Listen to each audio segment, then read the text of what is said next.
En esta segunda temporada del podcast Los medios de comunicación en la educación, seguimos preguntándonos cuál es el papel que tienen los medios de comunicación y las tecnologías digitales en nuestras formas de conocer, de informarnos, de entretenernos y de vincularnos.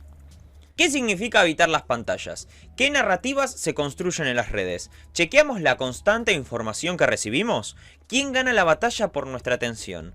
¿Podemos desconectarnos de los dispositivos en un mundo hiperconectado? ¿La pandemia acortó la distancia entre la escuela y las tendencias culturales de esta época?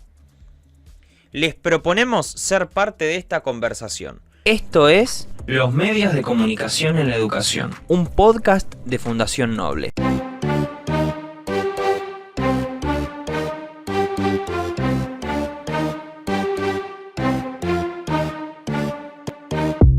Existen distintas formas de evitar las pantallas.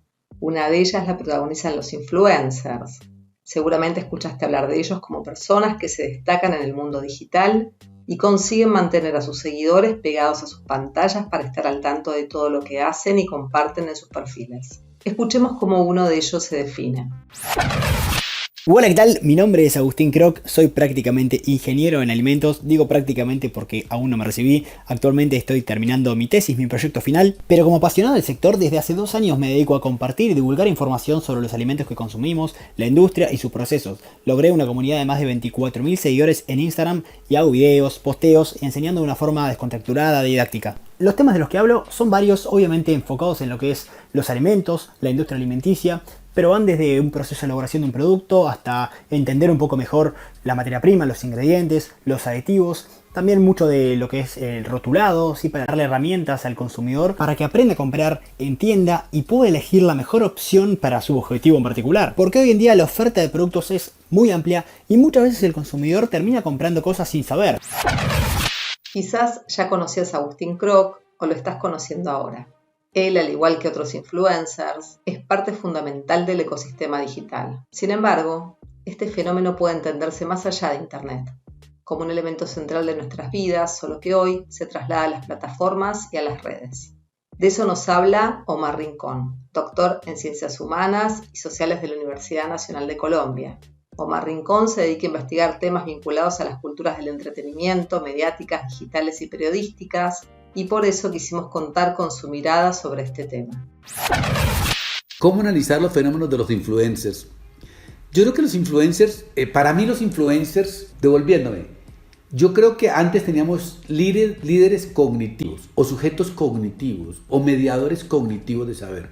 Un profesor era un mediador cognitivo, interpretaba para que el estudiante entendiera. Teníamos a los columnistas de la prensa. Ellos interpretaban para que la sociedad pudiera conversar. Teníamos al intelectual, teníamos al cura, al periodista, al político. Y hoy en día ellos han sido reemplazados por el influencer. Hay influencers que no son tan masivos, que hay gente que hace cosas espectaculares. Hay instagramers maravillosos. Presta mucha atención a lo que Omar Rincón dice sobre las preguntas que tenemos que hacerle a los influencers. Y hay youtubers maravillosos, pero no son los más masivos, pero que encuentran el gueto. Ahí la sugerencia sería cómo encontrar la diversidad de influencers que hay, cuál es la que le sirve a cada uno. Lucas, mi sensei, me decía una cosa, y es que uno encuentra los mejores youtubers, por ejemplo, o instagramers, de acuerdo a las preguntas que uno se haga. Y para eso sí está la educación. La educación, como dice un amigo profesor, no debería estar para enseñar nada, porque todo está allá en la red y en la inteligencia artificial. La educación debería enseñar a hacer mejores preguntas. Si los estudiantes, los jóvenes, le hacen mejores preguntas a los influencers, youtubers, va a encontrar aquellos que le ayudan a ampliar su universo, que hay muchísimos que son maravillosos. Entonces, así como hay influencers, el universo digital también está repleto de quienes desde el otro lado seguimos, comentamos, damos like, miramos. Estas son otras formas de evitar las pantallas y la red, desde un lugar menos protagónico, pero no por eso menos activo. Sobre este punto, Gustavo Efrón, licenciado en Ciencias de la Comunicación, especialista en temáticas de juventud y tecnologías, nos propone algunos conceptos para entender nuestras interacciones en la red. El espacio-tiempo Internet, como se le llama, o el mundo Internet, era un espacio de interacción impensado previamente, que es un mundo al cual se lo llama virtual, pero en realidad hay que establecer cuán real es lo virtual y cuán virtual es lo real, es decir, en la medida en que suceden cosas en el espacio Internet, en la medida en que se generan vinculaciones, producciones, la idea de lo virtual y lo real, la idea de lo activo y lo pasivo, en algún punto quedan neutralizadas por esta interacción. ¿Por qué será que cuando estamos en la red experimentamos mayor libertad, donde haríamos cosas que no hacemos en otros lugares, donde parecería que no hay reglas? En ese contexto, la red aparece en algún punto para los jóvenes, por ejemplo, como un espacio de libertad. Un espacio de libertad que en teoría no tiene interferencias, no regulado. En realidad está regulado, ¿no? Pero para los jóvenes, en algún punto, el mundo en el cual los adultos ponen las reglas es de alguna manera burlado, ¿no? Sus intercambios, digamos, parecieran estar al margen y sus propias representaciones del mundo se pueden desarrollar con ciertos márgenes de autonomía muy diferentes. En ese sentido, hay como una maleabilidad, una posibilidad de ir surfeando, digamos, la ola en la red, lo que habilita que se puedan recrear herramientas propias, ¿no? De los jóvenes, y que ahí es donde aparecen nuevas construcciones de identidad. Cuando a principios del 2020 nos sorprendió la pandemia, no imaginábamos los desafíos que íbamos a tener que afrontar. Nos dimos cuenta de que pasar mucho tiempo en Internet no nos convertía necesariamente en más expertos, que el tiempo frente a la pantalla puede ser interesante, divertido, pero además cansador. ¿Te preguntás para qué usas tu tiempo frente a la computadora o al celular? ¿El uso continuo de la tecnología en pandemia te convirtió en más residente que usuario de la red? La pandemia ha también profundizado esto, ¿no? Porque nos ha inmersionado, por llamarlo así, a todos en un mundo de interacción, donde empezamos a ser todos también no solo usuarios, sino también residentes. Muchas de estas distinciones tan taxativas empiezan también a diluirse, ¿no?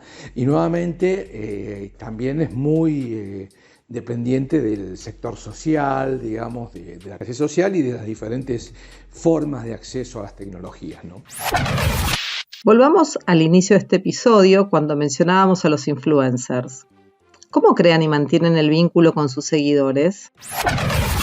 Yo creo que un influencer, más allá de los seguidores y todo, es una persona que logra que su audiencia lo escuche y que su opinión influye, afecta a la toma de decisiones de un tema en particular. Y digo que no está tan relacionado con la cantidad de seguidores, si bien afectan obviamente, sino más con la calidad de los seguidores.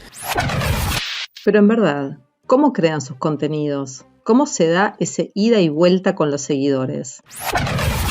Y para crear contenido en realidad yo trato de subir cosas que sean movilizadoras en general, digamos, que no lo encuentres fácil en todos lados, o si lo haces, tratar de explicártelo de una forma más didáctica, más copada, más entretenida, fácil de entender.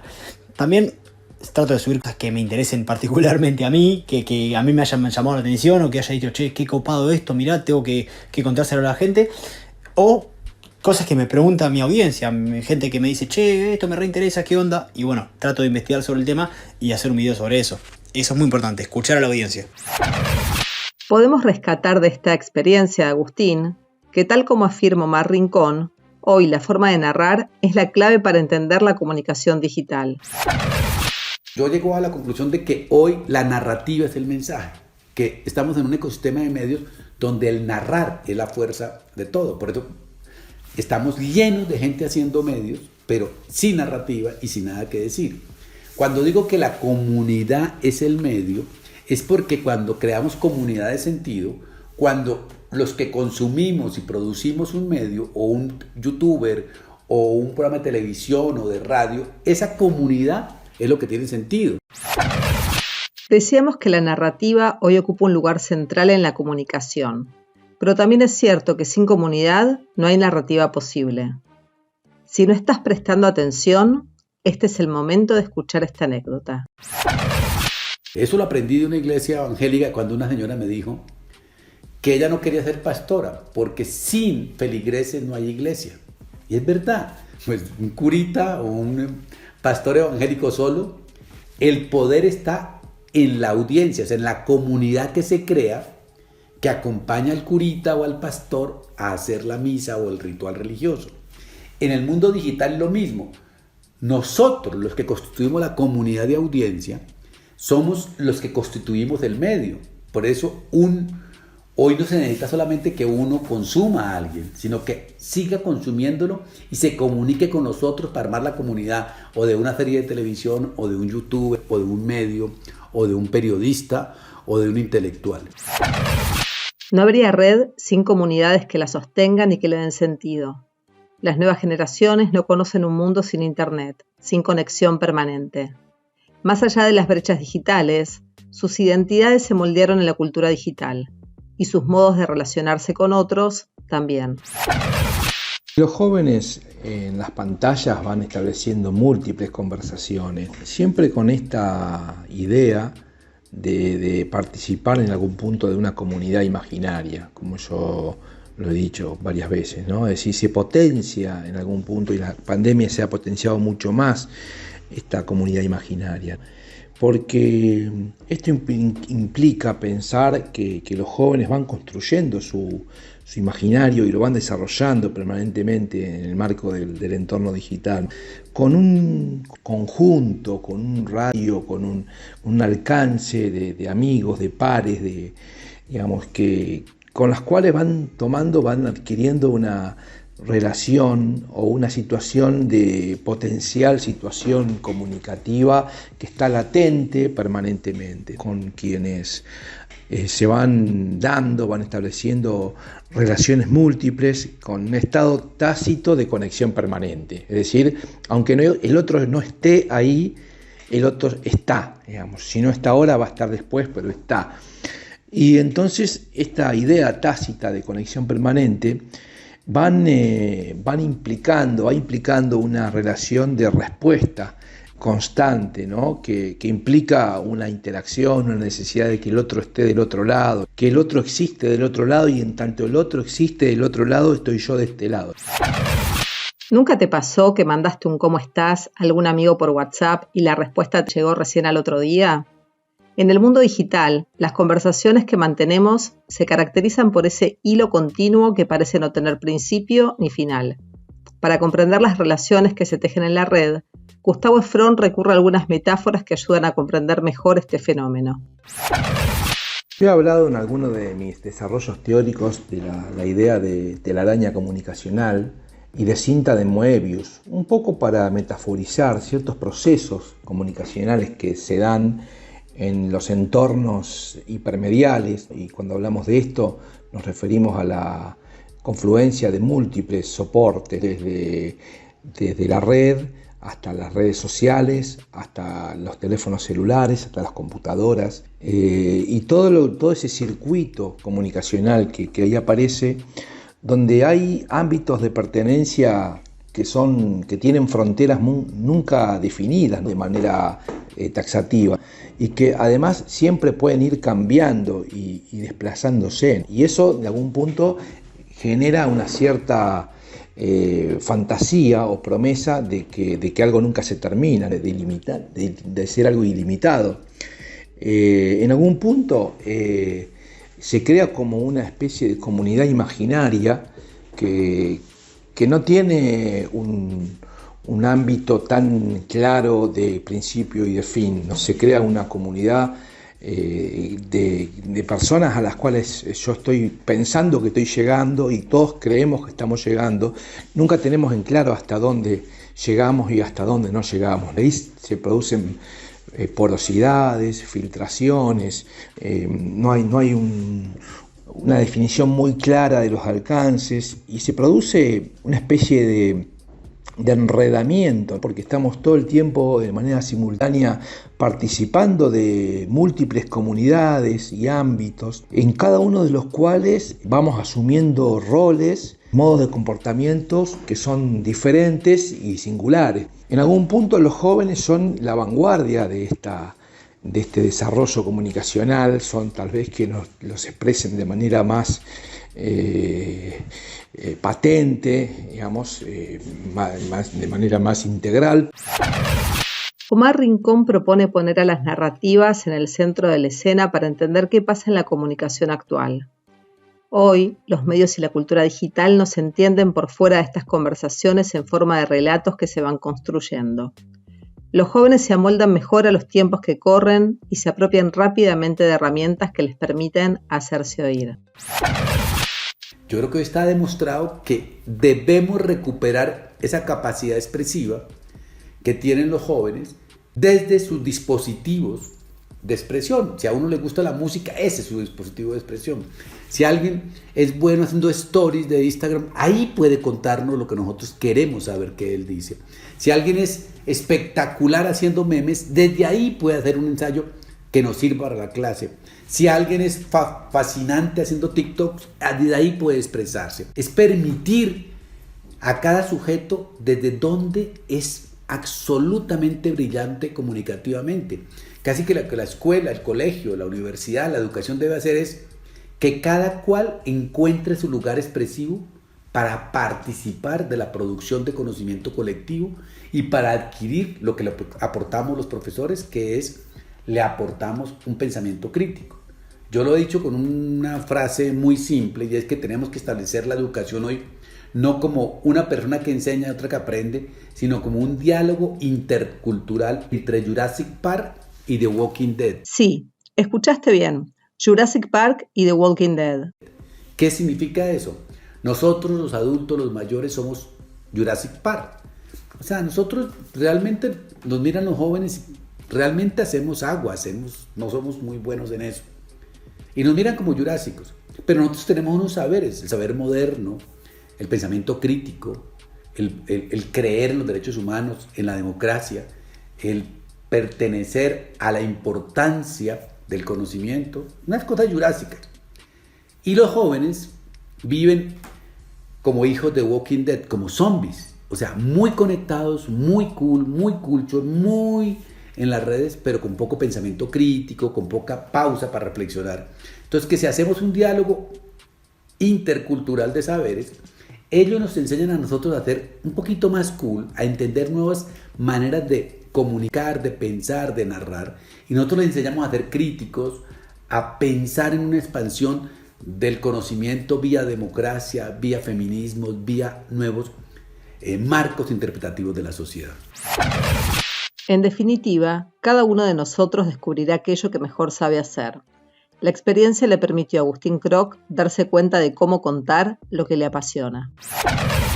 Como dije, en el sentido profesional yo creo que Instagram hoy en día es tu vidriera en internet. Ya sea que tengas un comercio, vendas productos en internet, seas un profesional, ofrezcas un servicio, lo primero que hace una persona cuando escucha tu nombre o tu marca es entrar a Instagram y buscarte. Y si tu perfil está descuidado, tenés fotos de mala calidad y demás, pueden llegar a pensar que tu producto o servicio es igual. Decime si no te pasa. Te dicen el nombre de un restaurante, lo buscas en Instagram y si las fotos son medio pelo y no sé qué, no te dan muchas ganas de comprar ahí o de visitarlo. En cambio, si las fotos son súper tentadoras, los platos están bien presentados y demás, a que la cosa cambia. En mi caso empecé a hacer los videos porque me gusta enseñar y también porque me di cuenta que hay un montón de personas como yo que perdían un montón de tiempo en el supermercado comparando productos, leyendo las etiquetas, viendo cuál es el mejor. Y dije, bueno, ya que yo lo hago porque lo hago para mí, de paso lo filmo y se lo paso a la gente para simplificar las cosas. Y hoy en día también lo hago como un tema de carta de presentación, digamos, ¿no? De ir creando contenido, de ir creándome un nombre. Que cuando una marca o alguien quiera buscar un ingeniero de alimentos, yo le aparezca primero, le aparezca como la mejor opción, le aparezca como un tipo que sabe. Como se dieron cuenta, me gusta hablar, así que el formato que yo elijo para comunicar es principalmente videos largos de 5, 7 minutos, tampoco es larguísimo, pero bueno, más que eso siento que la gente pierde la atención, más que nada en Instagram, en YouTube es otro tema. Pero no me sale hacer eso que está de moda ahora, los Reels o TikTok, que son videitos cortitos de 30 segundos, siento que, a ver, no te digo que no, tiene muchísimo más engagement hoy en día, muchísimo más más llegada a la gente, por decirlo así. Pero ¿qué pasa? Siento que no puedo dar la información, no lo puedo transmitir de la manera que quiero.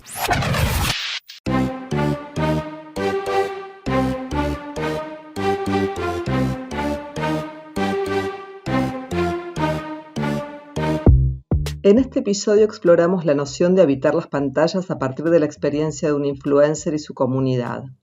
Varios especialistas aportaron su mirada acerca de este fenómeno y cómo leerlo en el marco de un mundo cada vez más conectado. Durante la pandemia, habitamos las pantallas como nunca antes y pudimos experimentar esa sensación de estar con otros, de hacer y de ser más allá del contexto incierto que transitamos. Pero ¿cómo salir de la comodidad de la pantalla para pensar nuestras interacciones, producciones y consumos de un modo más consciente? ¿La pandemia nos permitió recuperar el valor del encuentro cara a cara en un mundo cada vez más virtual? ¿Puede la educación propiciar ese lugar de encuentro y de pensamiento colectivo sobre nuestro vínculo con la tecnología?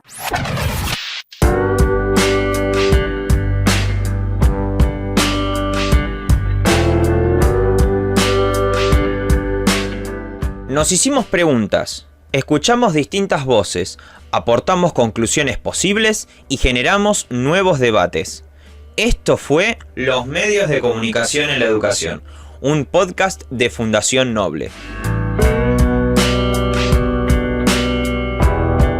Fortalecer las competencias mediáticas y digitales de la comunidad es un pilar del programa educativo de Fundación Noble. Por eso, si sos docente, estudiante de profesorado o promotor social, te invitamos a participar de nuestros espacios de capacitación virtual. Podés encontrar más información en fundacionnoble.org.ar.